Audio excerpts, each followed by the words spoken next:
আল্লাহ রব্বুল আলামিন বলছেন, ও মেয়েদের দল, তোমরা কান করে শোনো, তোমরা মন দিয়ে শুনে লাও। দুটি মেয়ে নবীর বিবি, দুইটি মেয়ে নবীর বিবি, তাদেরকে নবীর মতো স্বামী দিয়ে দিলাম। তাহাত আবনাইনি মিন ইবাদিনা, সেই স্বামীগুলো কত ভালো, তারা হচ্ছে নবী। আর পৃথিবীর মধ্যে চরিত্রবান পুরুষরাই হলো নবী। আর সেই নবীর বিছানায় তাকে যাওয়ার ক্ষমতা দিলাম, নবীর বালিশে মাথা রাখার ক্ষমতা দিলাম, নবীর লেপের ভিতরে ঢুকে থাকবে, তাকে কত আমি ইজ্জত দিলাম, নবীর কম্বলের ভিতরে থাকবে, কত সম্মান দিলাম। কিন্তু তারা নবীকে মেনে নিতে পারেনি, ভালো আমল করেনি, সমকামীদের সঙ্গে তারা আতাহাত করত, গোপন খবর তারা দিয়ে দিত রাসূল নবীর কাছে। ফেরেশতা এলে তারা গোপন খবর দিয়ে বেজ্জতি করার চেষ্টা করত।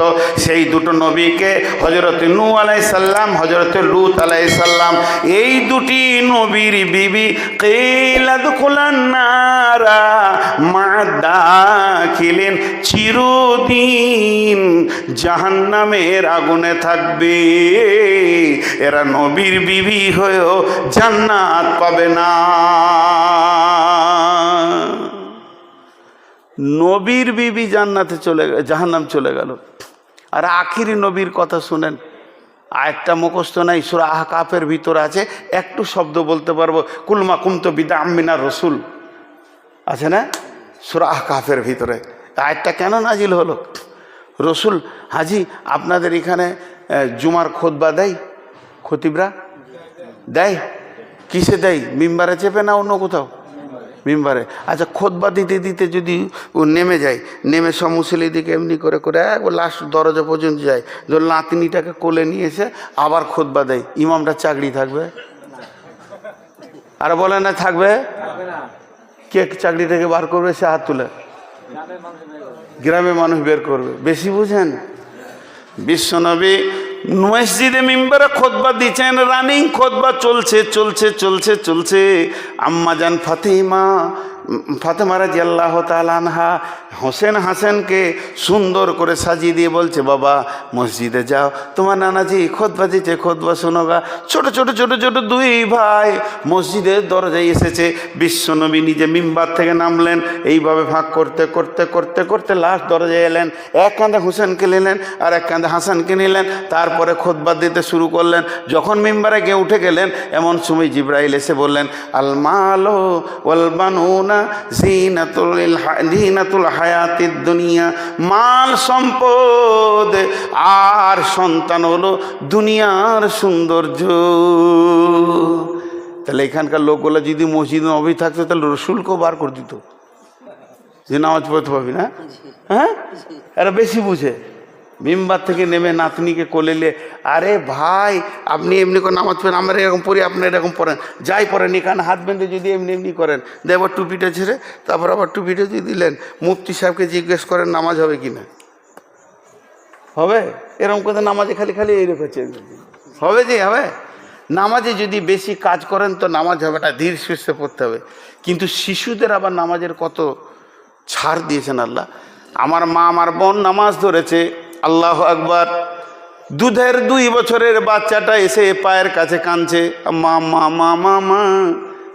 পাওয়ার দিয়ে দিলেন নবীজি, ওকে কোলে তুলে নাও, তোমার নামাজ ভাঙবে না। এক হাতে রুকু করো, নামাজ ভাঙবে না।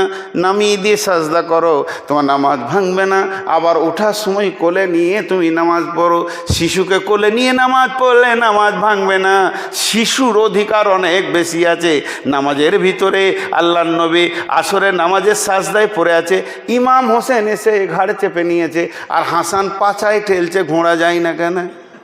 ফরজ নামাজ শেষ সিজদা, নবীজি আর সাজদা থেকে এদিকে হোসেন হাসান 2 জন রসুলকে ঘোড়া বানিয়েছে। এমন সময় জিবরাইল আমিন কানে কানে বলছেন, নবীজি গো, যতক্ষণ হোসেন ঘাট থেকে না নামবে সাজদা থেকে মাথা তুলবেন না। আল্লাহ বলেছেন, আল্লাহ কত ভালোবাসে। শিশুরা মসজিদে আসবে, ভাঙবে, চুরবে, গালবে, দৌড়বে। যে মসজিদে শিশু নাই, যে মসজিদে শিশু নাই, জানতে হবে প্রজন্ম তাদের শেষ হয়ে যাবে, পরবর্তীকালে আর নামাজের লোক থাকবে না। ওই জন্যে ছোট ছোট শিশুদেরকে বড় বড় দেশে বল দিয়ে খেলা করতে দেয়। আমার সঙ্গে চলেন উমরাতে, কোরবানির পরে উমরাতে যাব। ভাইয়েরা আমার, মক্কা মদিনায় দেখবেন শিশুরা বল খেলে বেছে মানুষের ভিতরে গিয়ে, তাদেরকে কেউ বকে না। মসজিদে আপনার মতো বুড়াটা 70 বছর সুদ খেয়েছে নামাজ পড়ার থেকে পেচ্ছাপ করে দেয়, যদি শিশুটা ভুলবশত করেছে, ওর জন্য অনেক রাস্তা খালা আছে। 71 চুহে খা কে বিল্লি নে হজ কো চলি। আমাদের অবস্থা হচ্ছে কি, 40 বছর মসজিদ ঢুকিনি, এবার মসজিদ ঢুকেছি তো ছোট ছেলেগুলোকে ধুমকে থাকি, আছে না নাই? হ্যাঁ, শিশুদেরকে আমার হাতে 2-3টে মসজিদ আছে, যে ইমাম টেমাম আমি দেখি, খোতবায় আমি বলে দিচ্ছি, শিশু আসবে মসজিদে, কাঁচ আছে, সাজানো আছে, ভাঙবে। শিশুকে কেউ বকবেন না, যেটা ভেঙেছে আমাকে বলবেন, আমি দিব। কিন্তু শিশুকে যদি কেউ বকেন, ওই বুড়াটাকে ঘাত ধরে বের করে দেবো মসজিদ থেকে। ওদেরকে বল দিব, মসজিদে খেলবে ওরা। সাহাবীরা মসজিদে কুস্তি লড়াই খেলেছে। আম্মা জান আয়েশা বলেছেন, দেখবো রসুল দরজার কাছে দাঁড়িয়েছেন, কাঁধের ফাঁক দিয়ে দেখেছে মসজিদে কুস্তি লড়াই খেলা যায়। শিশুরা খেলবে, আপনি ফরজটা পরে নিয়ে ওদের খেলা ডিস্টার্বটা করবেন না। আপনার সুন্নতের থেকে ওদের বল খেলাটার দাম বেশি, আপনি বাড়িতে সুন্নত করবেন। কারণ রসুল বলেছেন, ঘরকে কবর বানাইও না, ঘরে তুমি সুন্নত করো। সুন্নত তো মসজিদের জন্য নয়, সুন্নত ঘরের জন্য। মানুষ ভুল করে সুন্নত ঘরে। খ্যাপা মসজিদে উজু করতে যায়, মসজিদে উজু করবে কেন? উজু তো আপনি ঘরে করবেন।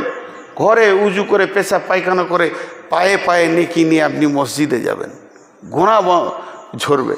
কিন্তু জানে না, ঘর থেকে বেরিয়ে যায় উজু করছে মসজিদ। সব কিছু আমরা উল্টো সিস্টেম করে রেখেছি। ঘরে উজুর জায়গা বানানো একটা করে, ঘরে আমার ঘরে বানানো আছে, আমি উজু করে বেরিয়ে। জি ভাই, তো শিশুদের তাহলে আল্লাহ রসুল হোসেন হাসানকে কত ভালোবাসতেন, এটা বললাম। আল্লাহ নবী ফজরে সলাত আদায় করলেন মসজিদে, সলাত আদায় করে হুজরাতে যান, নিজের ঘরে যান, সলাত আদায় করে নিজের ঘরে যান। মনটা যেন কেমন করলো, নিজের ঘরে না গিয়ে সুদা চলে গেল বেটির বাড়ি ফাতেমার ঘর। আম্মা জান ফাতেমার ঘরকে যখন চলে গেলেন, তখন ওই ফাতেমার ঘরকে যখন গেলেন, তখন ওই ঘরের ভিতরে বিশ্বনবী ঢুকে একটা দৃশ্য দেখতে পেলেন। কি দৃশ্য? প্রচণ্ড শীত। আপনাদের বিরক্ত লাগছে নাকি? আমার অবস্থা টানছে ভেতর দিকে, কসম করতে বলিয়েন না, খুব কষ্ট হচ্ছে, মাথা ঘুরছে। 400 সুগার নিয়ে বকছি, তবে এটাই প্রথম জীবনের এগা, এটাই শেষ ইনশাল্লাহ। এগায় এখন ট্যাবলেট উঠিয়ে দেবেন। তো কি বলছিলাম, রসুলের সাথে গেলেন ফাতেমার ঘরে। ঘরে যে কি দৃশ্য দেখছি, শীতের সময় কম্বল ঢাকা, 4টা মাথা দেখা যাচ্ছে। হাজি, কেউ যদি ঢাকা থাকে তা মাথাগুলো বোঝা যাবে, উঁচা উঁচা, বোঝা যাবে না কম্বলে? আল্লাহ নবী দাঁড়িয়ে দাঁড়িয়ে দেখছেন, 2টা মাথা খালি ফিরিক ফিরিক করে দৌড়ে বেড়াচ্ছে, আর 2টা চুপ করে আছে। তা আল্লাহ নবী আইডিয়া করছেন, এটা আলীর মাথা, এটা ফাতেমার মাথা, আর ওই 2টা দৌড়ছে তো হোসেন হাসান হবে। জি, যে 2টা দৌড়ছে হোসেন হাসান হবে। আল্লাহ নবী করলেন কি, ওই দাঁড়িয়ে থেকে দেখতে দেখতে দেখতে সহ্য করতে পারলেন না, কম্বলটা তুলে দিয়ে ভিতরে ঢুকে গেলেন। তাহলে মাথা কটা হলো? 5টা হলো। বিশ্বনবী একদিকে আলীকে ধরলেন, একদিকে ফাতেমাকে ধরলেন, 2টা মাথাকে এক জায়গায় জড়ো করে হোসেন হাসানকে ধরে একসঙ্গে 5টা মাথাকে লাগিয়ে দিলেন। এরপরে বললেন, আল্লাহুম্মা হাজিহি আহলি, এ আল্লাহ এটা আমার আহাল, এটা আমার বংশ, এদেরকে যারা কষ্ট দেয় দেয় তারা আমাকে কষ্ট দিল, আর এদেরকে যারা ভালোবাসবে তারা আমাকে ভালোবাসলো। আল্লাহ এটা আমার হাল। অত ভালোবাসতেন, কিন্তু যখন সূরা কাফের আয়াতটা নাজিল হয়ে গেল, কুল মা কুনতু বিদাম মিনার রাসূল, আল্লাহ হুমকি দিলেন তার নবীকে, নবী হে তুমি ভেবো না আমি তোমাকে প্রথম নবী পাঠিয়েছি, তুমি সিরিয়ালের শেষ নবী, প্রথম নবী আদম। আমি অনেক নবী খরচা করেছি, অনেক নবীকে অনেক আদর্শ দিয়েছি, তোমাকে আমি শ্রেষ্ঠ বানিয়েছি। তুমি ভেবো না তোমাকে আমি প্রথম নবী বানিয়েছি, তুমি তোমার আহাল বংশকে সাবধান করে দাও। আমার কিয়ামতের বিচারের মানদণ্ড কোনো নবী এবং কারো মুখ পানে তাকিয়ে হবে না, আমি আমার ইনসাফের বিচার করব। আল্লাহর নবী বললেন, বেটি ফাতেমা রে, ও আলী, ও হুসান, হাসান, নিজের নিজের আমলে তৈরি হয়ে যাও। কিয়ামতের মাঠে নবীর বিটি ফাতেমা বলে কোনো ফয়সালা হবে না। তার মানে হলো কি, যে কথাটা বলতে চাইছি মা বোনেদেরকে, ও আমার মা, ওরে আমার বোন, স্বামী যতই নেককার হোক না কেন, বিশ্ব নবী যদি কথা বলতে পারে, এখান থেকে জেনে নেন স্বামীর আমলে কোনো বিবি জান্নাত পাবে না। স্বামী তো স্বামী জান্নাতে যাবে, নিজের নিজের আমলে জান্নাতে যাবে। অতএব পৃথিবীতে সবাই যেন নিজ নিজ আমলের ময়দানে দাঁড়িয়ে যায়। তাহলে একটা আয়াত বলা হলো, একটা মেয়েদেরকে ওসিয়ত করা হলো, স্বামী নেককার বলে চুপ করে বসে থাকলে হবে না। নাম্বার 2, স্বামীটা বদমাস, বিবিটা ভালো। ওয়াদরাবাল্লাহু মাসালাল লিল্লাযীনা আমানু ইমরাআতা ফিরআউনা ইয ক্বালাত রাব্বি ইবনি লি ইনদাকা বাইতান ফিল জান্নাতি ওয়া নাজ্জিনি মিন ফিরআউনা ওয়া নাজ্জিনি মিনাল কওমিয যালিমিন। ফিরআউনা ওয়া আমালিহি ওয়া নাজ্জিনি মিনাল কওমিয যালিমিন। সারা পৃথিবীর সব থেকে বড় জালেমের নাম হচ্ছে ফেরাউন। ফেরাউনের মতো জালেম নাই। সারা পৃথিবীর সব থেকে বড় জালেম ফেরাউন। উজা জুলুম করেছে। আমাকে ডাকছে নাকি? বোড়ারেই তো সব শেষ করে দিলে গো। আমাকে ডাকছে মনে হয়েছে, বলছে ওকে আচ্ছা উমরা টুমরা করবেন না নাকি? করেন আমার সঙ্গে, আমার ট্রাভেলস আছে, ইনশাল্লাহ কোরবানির পরে যাচ্ছি। তো সারা পৃথিবীর বড় জালেম হলো ফেরাউন। ফেরাউনের বিবি চিরদিন জান্নাতে থাকবে, আসিয়া। আল্লাহ আকবার, কত নেককার ছিলেন। অনেক বড় ঘটনা, বই নাম আসিয়া, পরে দেখবেন কেমন মেয়ে ছিলেন। একটু অংশ বলছি। ফেরাউন বলছে, আসিয়া আমাকে আল্লাহ বল। আসিয়ার দাবি, আল্লাহ বলবো না, স্বামী হিসেবে যতটা করার আছে করব, কিন্তু আল্লাহ আমি বলবো না, আমার আল্লাহ এক। এইটুকুই ফেরাউনের মাথা আর সহ্য করছে না। দেশওয়ালা, গাঁওয়ালা, এলাকাওয়ালা আমাকে আল্লাহ বলবে, আর তুই আমার ঘরের বউ আমাকে আল্লাহ বলবি না। শুরু হলো জুলুম। জুলুম, অত্যাচার সীমা ছাড়া হয়েছিল। আমাদের ওস্তাদ পড়িয়েছিলেন যে ওকে শেষ জুলুম করে গাকে লোহার চাবুকে মেরে কেটে রক্তাক্ত দেহকে টেনে হিঁচড়ে নিয়ে গিয়ে 4 হাত পায়ে 4টা খুঁটো ভেঙে তাকে টান করে বেঁধে দিয়ে কাঁচ ভেঙে কিংবা পেরেককে পাটাতে গেঁথে উল্টিয়ে দিয়ে শোয়ার ব্যবস্থা করে বুকে পাথর চাপিয়েছিল ফেরাউন। আল্লাহ আকবার, আল্লাহ আকবার, কি জালেম। ওকে যখন এই ঘটনাগুলো করছে, আর প্রতি মুহূর্তে ফেরাউন বলছে, এখনো বলেলে বেঁচে যাবি, এখনো বলেলে বেঁচে যাবি, এখনো বলেলে বেঁচে যাবি, আমাকে আল্লাহ বলেলে বেঁচে যাবি। বুকের সামনে পাথরটাকে তুলে ধরেছে কয়েকটা সৈন্য, এর বিরাট পাথর দিবে তো চেপটিয়ে যাবে। তখনও ফেরাউন বলছে, এখনো বুঝেলে। ফেরাউনের এই কথা যখন বললে, বুঝেলে, আসিয়া আলাইহিস সালাম মুখ খুলে দিলেন। আসিয়া বললেন, না আমি মানবো না, মানবো না, মানবো না, মানবো না, আমি স্বামী মানবো, আল্লাহ বলবো না।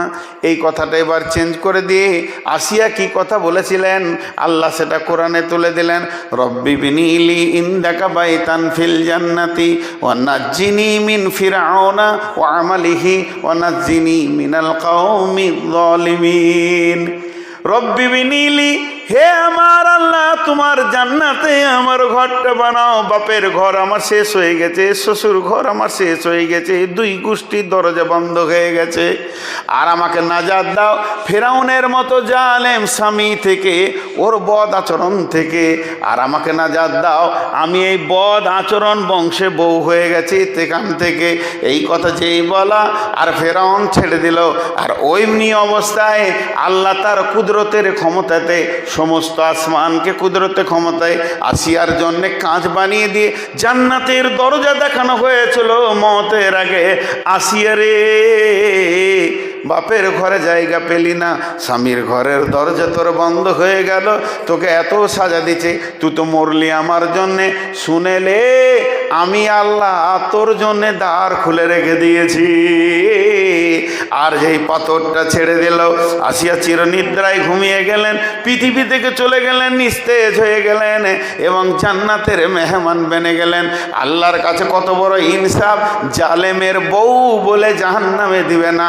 এখানে যত মেয়ে আছে, কারো স্বামী সুদ খায়, কারো স্বামী জুয়া খেলে, কারো স্বামী মাতাল, কারো স্বামী লুচ্চা, কারো স্বামী চরিত্র নাই, কারো স্বামী মদ খায়।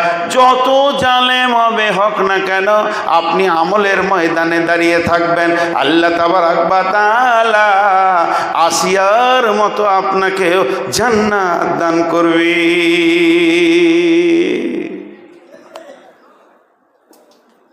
তিনটে ক্যাটালগের মধ্যে দুটি বলা হয়ে গেল।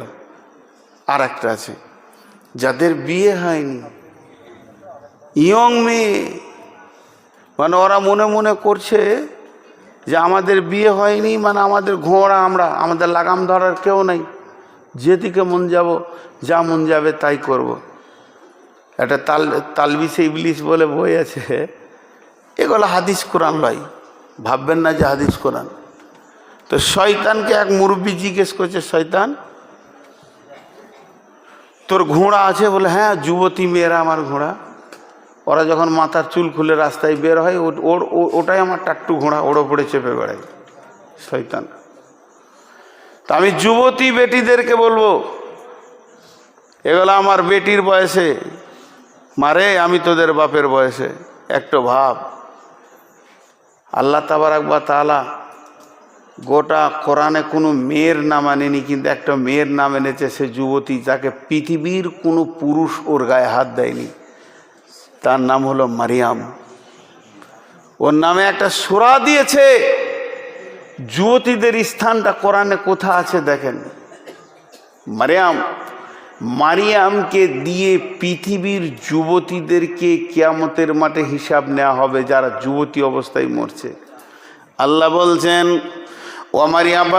ومريم ابنة عمران التي أحسنت فرجها فنفخنا فيه من روحنا وصدقت بكلمات ربها وكتبه وكانت من القانتين। আল্লাহ তাবারাক ওয়া তাআলা বলছেন, হে পৃথিবীর যুবতীর দল, তোমরা জেনে নাও, মারিয়াম নামে পৃথিবীতে একটা মেয়ে আমি পাঠিয়েছিলাম। ওই মেয়েটা কত দামি, ওই মেয়েটা কত দামি, ওই মেয়েটার গায়ে পৃথিবীর কোনো পুরুষ ওর গাকে টাচ করেনি, কোনো পুরুষ ওর গায়ে হাত দেয়নি। আমি যখন 2007 হজে গিয়েছিলাম, তখন কাবা শরীফের ডান ধারে যেদিকে হাতিমটা আছে, ওখানে উর্দুতে একজন কাসেমি মৌলানা বক্তব্য রাখছিলেন। তো যত হাজি মেয়েগুলো হাজির হয়েছে, উনি মেয়েদের বায়ান ধরেছিলেন আর এত সুন্দর সুন্দর কথা বলছিলেন। তার মধ্যে আমার একটা কথা মনে আছে। দেখেন, আজকে আমাদের ঘরে 4-5টা রুম, তো ওই রুমগুলোতে যদি আমরা বলি যে কোনো ফেরেশতা ঢুকবে, তো ঢুকবে না। কেন? 27 বছর বিয়ে করেছে, 8টা ছেলের বাপ। আমার সঙ্গে হজে ছিল, ফরজ গোসল জানে না। মুফতিদেরকে জিজ্ঞেস করে নেবেন কি হলো আর হজ, ফরজ গোসল কি জানে না, 8টা ছেলের বাপ। 6 বছর বিয়ে করেছে, 3টে ছেলের বাপ, ফরজ গোসল জানে না। তাহলে 15 বছর বিয়ে করেছে, স্বামী স্ত্রী একই সাথে থাকে, ফরজ গোসল জানে না, ওই ঘরে ফেরেশতা ঢুকবে? সিয়ানা বিটিটা কলেজে পড়ছে, যত নায়ক নায়িকার ছবি ওর রুমে, ওই ঘরে ফেরেশতা ঢুকবে? যুবক বেটা ছেলেটা পড়ছে ইউনিভার্সিটিতে, যত ভালো ভালো মেয়ের ছবি ওই ঘরে, ফেরেশতা ঢুকবে? ঘরগুলো সব পচে আছে আমাদের। আল্লাহ না করুক, আমি বোঝানোর জন্য বলছি, কথার জন্য ধরেন, এটা হবে না কোনো দিন। রাসূলুল্লাহ সাল্লাল্লাহু আলাইহি ওয়াসাল্লাম এসে গেছেন এখানে, এসে বলছে চল তোর ঘরে আমি থাকবো, আমি তো তোর রসুল। তা আপনি বলবেন হুজুর মসজিদে থাকেন, বিছানা পৌঁছে দিয়েছি। বলে কেন? বলে ফরজ গোসল জানি না, আমার ঘরে ঢুকবেন কি করে? শেষ হয়ে গেল। ভাইরা আমার, মারিয়াম কত দামি মেয়ে, মেয়েটা কত দামি, আল্লাহ কত সম্মান দিয়েছিলেন।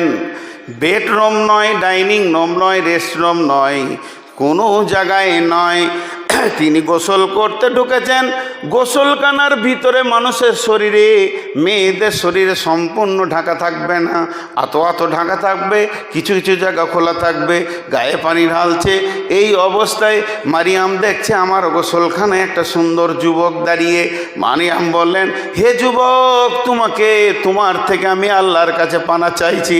তখন যুবক বলছে, মারিয়াম রে, আমি কোনো সেকশন নয়, আমি পুরুষ নই, আমি নারী নই, আমার কোনো সেক্স নয়, আমার মধ্যে কোনো যৌবন নাই, আমি হলাম আল্লাহর ফেরেশতা জিবরাইল।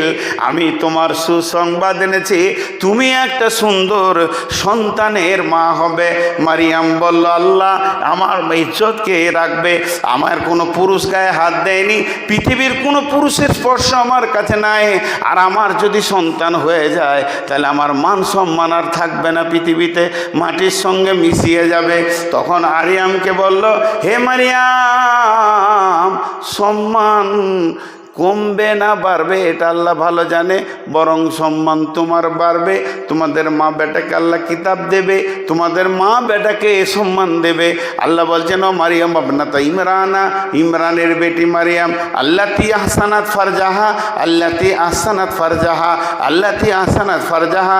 এটা আমি বাংলায় অরিজিনাল তর্জমা করতে পারবো না, আমি হালকা বোঝানোর জন্য মেয়েদেরকে বলে দিচ্ছি। পুরুষের শরমগাটে ফারজাহা বলা হয় না, মেয়েদের শরমগা যেটা আছে, মেয়েদের যেটা যৌনাঙ্গ আছে, ওইটাকে ফারজ বলা হয়। আর আল্লাহ তার নিজের ভাষায় বলছে, আল্লাতি আহসানাত ফারজাহা, ওই মেয়েটি তার শরমগাকে সুন্দর করে রেখেছে, নোংরা করেনি। ও সাদ্দাকাত বিকালিমাতি রব্বিহা ও কুতুবিহি ও কানাত মিনাল কানিতিন। আমি ওই মাকে ওই সুন্দর যৌনাঙ্গতে, ওই সুন্দর শরমগায়ে আমি একটা নবীকে নিলাম, মা বেটাকে কিতাব দিলাম, সম্মানী দিলাম। এরপরে যখন ঈসা আলাইহিস সালাম দুনিয়াতে চলে এলো, একবারে কচি শিশু, 4টা শিশু আপনার জন্ম নেওয়ার পরে পরেই কথা বলেছিলেন। ইউসুফ জুলেখার ঘটনার বিচার করেছিলেন ছোট শিশুতে, আর জোরাইজের ব্যাপারে মুখ খুলেছিলেন ছোট শিশুতে। এই জন্ম নিয়েছে 1 ঘন্টার মধ্যেই মুখ খুলেছিলেন। আর 3 নম্বর হচ্ছে যে ঈসা আলাইহিস সালাম মুখ খুলেছেন, একবার জন্মের পরে পরে মুখ খুলছে। 4 নম্বর, ফেরাউনের ঘরে যে বান্দিটা ছিল, তার ছোট শিশুটা জন্ম নেওয়ার পরে পরে মুখ খুলেছে, জন্মের কিছুক্ষণ পরে মুখ খুলেছে, সে তার কথা হয়নি। ছোট দুধের শিশু, তার বড় ভাইকে ফেরাউন আগুনে জ্বালিয়ে দিল, কেউ বলে কেটে দিল। এবার কোলের ছেলেটা লিখে, তুই আমাকে আল্লাহ বল, একটা ছেলেকে মেরেছে, এটাও মারবো, একে গরম তেলে ফেলে দিব। ওই শিশু বলেছিল, মা তুমি সবর করে নাও, বড় ভাই জান্নাতে চলে গেছে, আমিও জান্নাতে যাচ্ছি, অতএব 4টা শিশু কথা বলেছিলেন। তাই মারিয়ামের কোলে শিশু নিয়ে যখন গ্রাম দিয়ে যাচ্ছে, সবাই মুখে কাপড় দিচ্ছে, মারিয়াম রে এই কাজটা করলি কি করে তুই, তোর তো স্বামী নাই। এমন সময় হযরত ঈসা আলাইহিস সালাম বলছেন, আমার মাকে কেউ দোষ দেবে না, আমার মা হলে নবীর মা, আমি হলাম নবী, আল্লাহ আমাকে নবী করে পাঠিয়েছে। বরং তোমরা যদি নাজাত নেবে তো বলো লা ইলাহা ইল্লাল্লাহ ঈসা রূহুল্লাহ। মারিয়ামের দাম কমেছে না বেড়েছে? বেড়েছে। আমি আমার বেটিদেরকে বলবো, খুব সুন্দর করে বলবো, বেটির একটা উদাহরণ দিই। এখানে খাওয়াচ্ছে, কিসে খাওয়াচ্ছে? কাগজের পাতা, কাগজের পাতা। কড়ির থালা দেখেছেন? কি বলেন আপনারা, চীনামাটি কড়ি? কড়ির থালাতেও খায়, কাগজের থালাতেও খায়। খাবার সময় ভোগ যখন লাগে, কড়ির থালাকে কাছে টানে খানেওয়ালা, কাগজের থালাকেও টানে, আদর করে, সমান আদর করে। খাওয়া হয়ে গেলে আর এটাকে ধুয়ে সার্ফ দিয়ে আবার মুছে শোকেসে রাখে। একে দেখেও শান্তি। আমার বেটিদেরকে একটা ওসিয়ত করছি, ছোট করে কান দিয়ে শোনেন, মন দিয়ে শোনেন, কথা বন্ধ করেন, 1 মিনিট শোনেন। প্রেমিকা হলো কাগজের থালা, স্ত্রী হলো কড়ির থালা, চীনামাটির থালা। প্রেমিকা হয়েন না।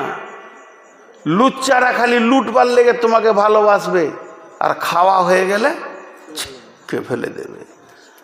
আর স্ত্রী হও, ব্যবহার করবে, কাছে রাখবে, বিছানায় রাখবে, চোখের সামনে ঘুরবে, তাও ভালো লাগবে।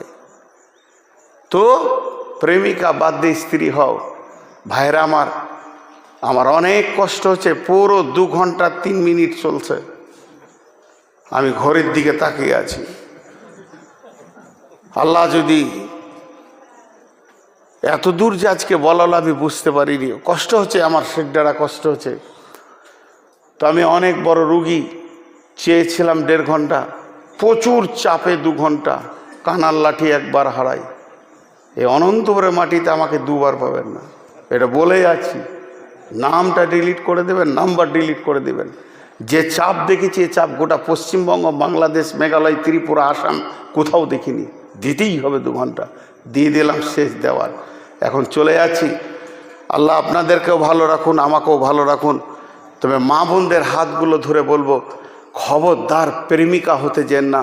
বেটি আমার প্রেমিকা হতে যেন না, বেটি আমার প্রেমিকা হতে যেন না। এটা খুব খারাপ, খুব খারাপ। তা আজকের টোটাল বক্তব্যটা আমি 1 মিনিট নিচ্ছি। প্রথম দিকে একটা স্তর ছিল, জাগো মুসলিম জাগো। আল্লাহ আমাদেরকে ইনশাআল্লাহ একদিন বিজয়ী দেবেন ইনশাআল্লাহ। আর ওরা আল্লাহর মার হাত দিয়েছে, গজবে পড়বে ইনশাআল্লাহ। আর দ্বিতীয়, মা বোনদেরকে বলছি, যারা বয়স্ক মা বোন আছে, বউ চড়াচ্ছেন, ইনসাফের জগতে চলে আসেন। আর মহিলা বিবি হচ্ছে আত্মা সম্পৃক্ত আত্মীয়, অতএব বিবি জান্নাত পর্যন্ত থাকবে, হিংসা করে লাভ নাই। মেয়েদের 3টে ক্যাটালগ বললাম, স্বামী ভালো, স্বামী খারাপ। স্বামী ভালো খারাপ হতে পারে, আপনি তবলিগ করবেন, বুঝাবেন, আপনার জান্নাত কেউ আটকাতে পারবে না, ইবাদতের মধ্যে থাকেন। আর যুবতী বেটিদেরকে বলছি, মা আমার, সোনা আমার, খবরদার লুচ্চাদের পাল্লাই পরে নিজেকে নষ্ট করে দেন না।